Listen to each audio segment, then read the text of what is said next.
H-Town? My name is Dorian Valuenzela, and this is Kickin, brought to you by Kroger, the space that will allow us to get to know our Houston Dynamo FC and Houston Dash players just a little bit better, and we'll be doing it in two parts. The first one is called First Kick. This is where we take a deeper look at the player's life on and off the pitch. The second part is called Extra Time. That's a free-for-all. We'll get to touch a wide variety of subjects and just have a little fun with our guests. Speaking of, today's guest is the man of the summer. We are talking about the Houston Dynamo FC's leading scorer, a person that's been breaking personal records along the way. Oh, and by the way, he also happens to be my favorite super sub on FIFA Ultimate Team. Ladies and gentlemen, today we are kicking it with Fafa Picault. Oh man, glad to be here, man. Yeah, of course. First and foremost, we got to get to it. The elephant in the room, so to speak. You have a whole year in Houston already, coming from our neighbors up north. How's it feeling down here? How are you feeling in Houston after all this time? Nah, I love it down here. I'm not gonna dish it up there up north. I did enjoy my time there. Obviously, it was kind of weird because it was a COVID year, the year that I spent in Dallas. But since coming to Houston, I've absolutely loved it. It's very diverse. It's a welcoming city. There's a million little pockets and restaurants and cafes to go to, and it really gives you that vibe of a big city. So I've enjoyed it since my first day. Do you have any favorite spots that you've kind of ran into here locally that you guilty pleasure? Too many, maybe? man.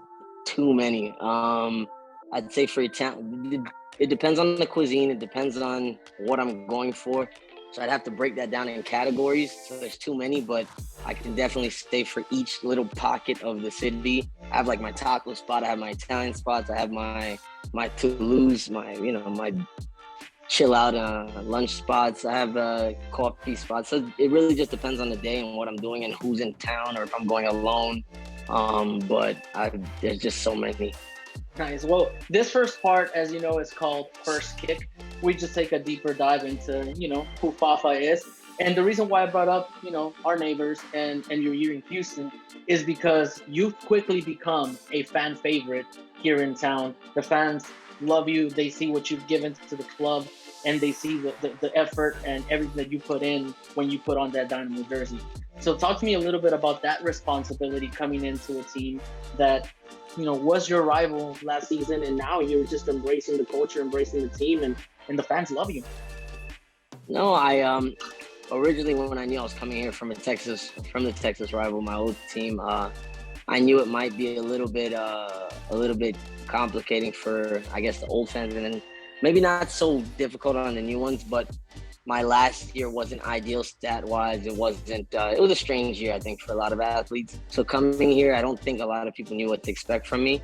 I think my Philly time on the East Coast, most East Coast teams understood that, and they knew what they get out of me. But coming here, I think I was kind of a wild card for a lot of fans here, and I knew what I was capable of and what I am capable of in the future. But I wanted to show that, and I think I've full on. Obviously, like I said, last year was strange. It was a different format, a different style of play that just didn't fit me. And coming here under Tab, I've been able to express myself again as a player and just be myself, be aggressive, be just the person I am and the player I am, and it's worked out so far for me. And from the outside looking in, man, look, I got to tell you, when I see you play, I see the hustle, I see the grind, I see the speed, I see the grit. But one of the things that I've seen, and I think a lot of the fans have agreed, is how you stepped up to be a role model. How do you assume that? I mean, you've been around for a minute. You've traveled the world. You've been in the league, and now you are that guy. You are that role model that even the younger kids, maybe in the locker room and in the training grounds, look up to. How do you take that responsibility? I take it full on, honestly. I remember what it's like coming into a locker room. I moved at 16 in Italy. When I was 17, I remember older guys, maybe in their mid-20s, some in their mid-30s, the way they brought me in.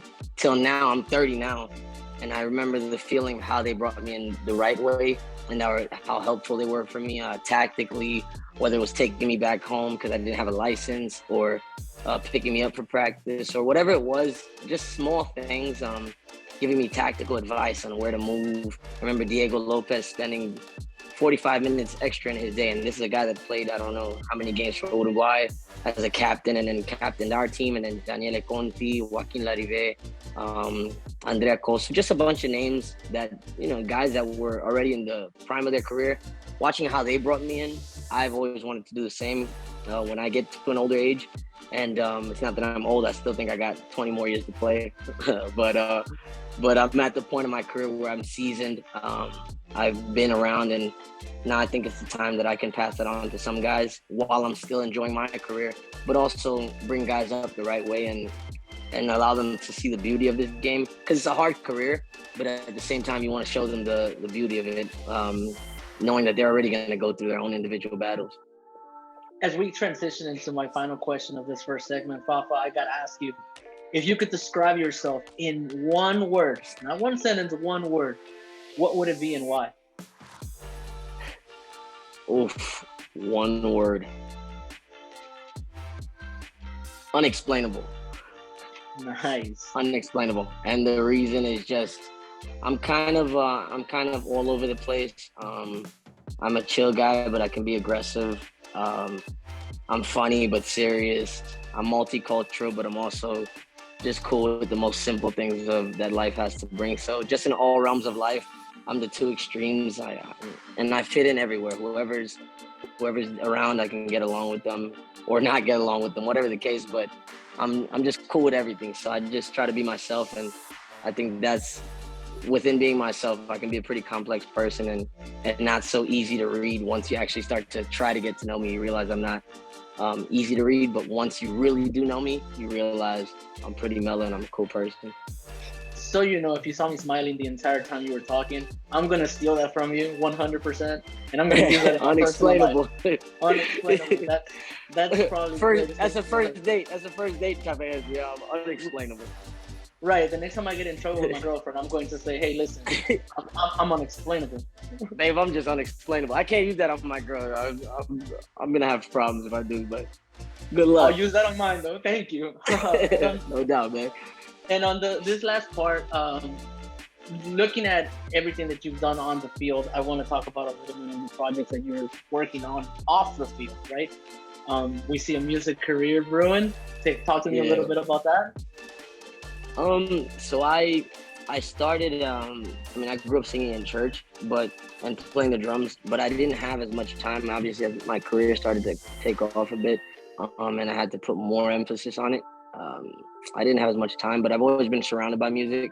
My grandfather was also musically inclined. He also played for Haiti's national team. So that my father's musically inclined. I have a lot of cousins and close friends that are very involved in big Haitian bands and Haitian music. And then I had other buddies that are big in the Latin music world. And, it was always something I wanted to do. And then it wasn't until, I want to say 2 years ago, that I started trying to do stuff. But then again, time, COVID.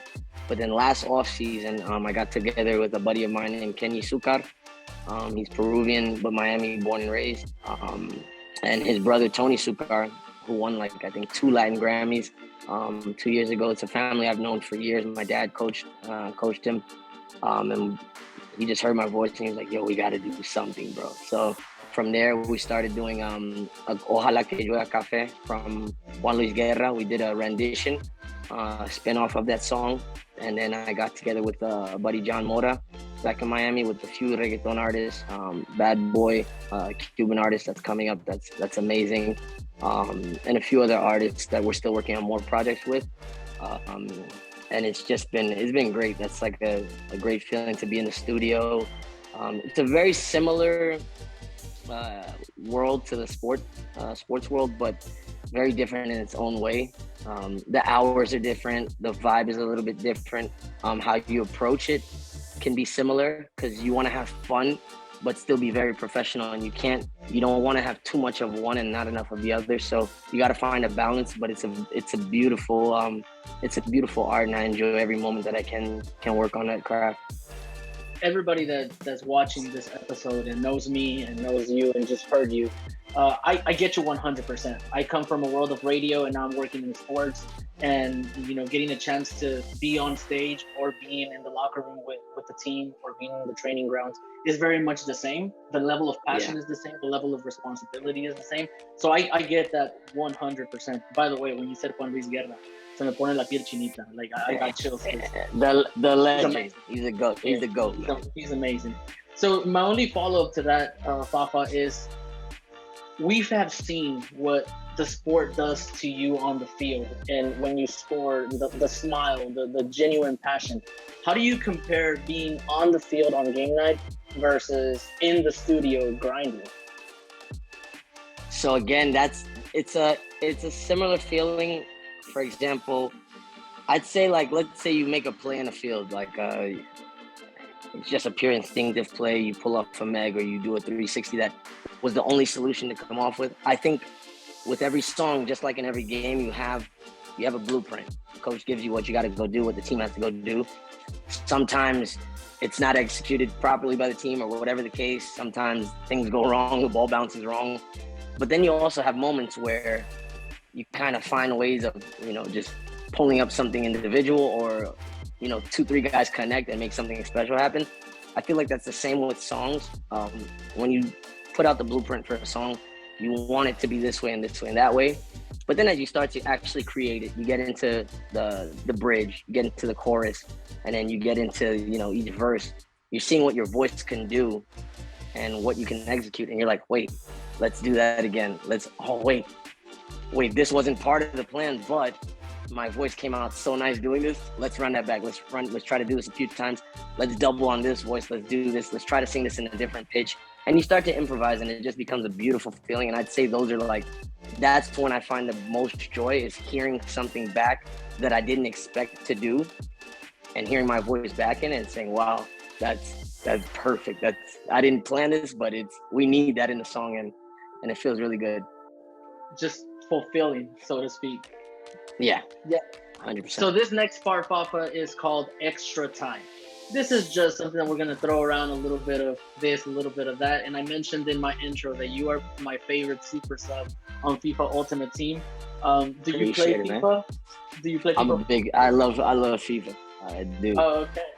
You do Ultimate Team or just competitive online, just for fun? So what do we do? I'm a big online guy. I'm a big pull up to my crib so I could beat you guy. And Ultimate Team, I haven't done as much. I usually do I don't know what it's called. Is it the foot, where you just make a player and then you play with a few buddies? So I do that with my guy. I'm big on that. We get like 8 of us from back in Miami, a few from New York, and 1 buddy in Italy, and we just play. We play for hours if we can. That's my biggest, but I haven't gotten as deep into Ultimate Team. Mm-hmm. Pro clubs are so fun. That's what you're talking about. Pro clubs, pro clubs. That's what it is. So much fun. That's the one. Yeah, COVID's what got me into pro clubs. Oh, really? I mean, that was the perfect time, I think. COVID is the one that got us into watching a lot of e-gaming, is what got us into a lot of things. So I think that's really cool. And the reason for that is because in the last game, pace was everything. And, well, there's nobody faster than Fafa, right? I appreciate that, man. Yeah.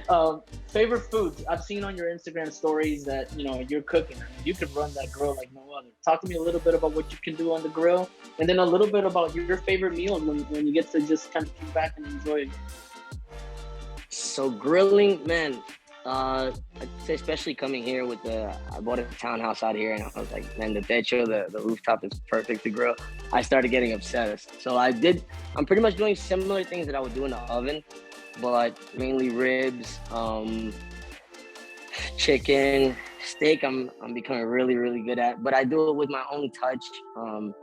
I've had no bad feedback, only positives.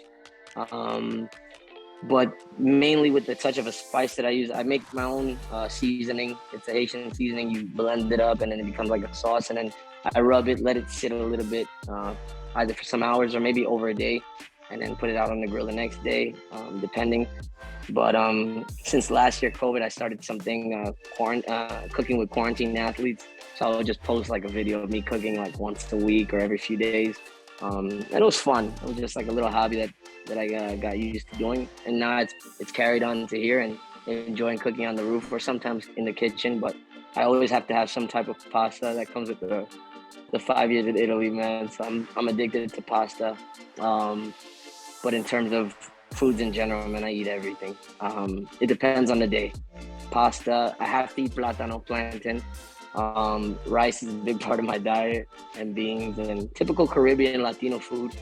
But I love Italian food as well. And then while I'm in Texas, I gotta enjoy the great barbecue you have down here in Houston, which is amazing. I'm gonna have to take a few pointers from you. I mean, I've been trying to get a lot better at grilling and smoking, and what I'm lacking sometimes is patience.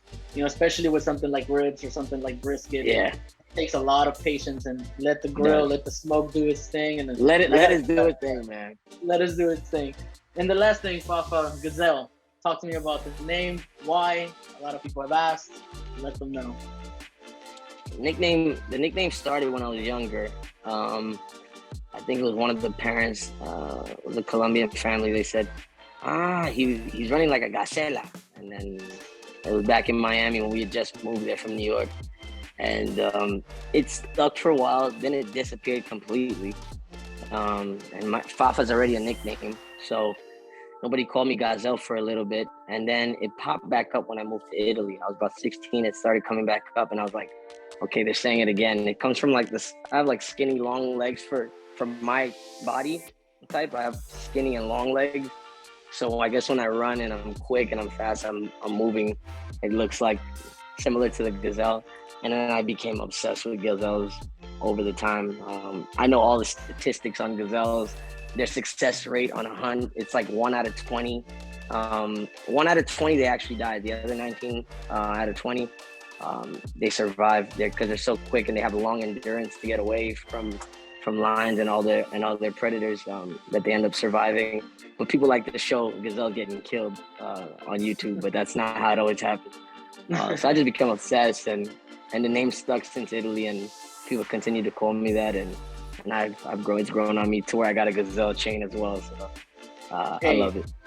Those stats that you just mentioned honestly can be, analyzed into such a deep level, just from a philosophical standpoint. You can sit back and think about, survivors, right? You're a survivor, you're a grinder. I'm a survivor, man. And that's really what it encompasses. Well, Fafa, thank you so much for taking the time to talk to us, have a little fun with us today.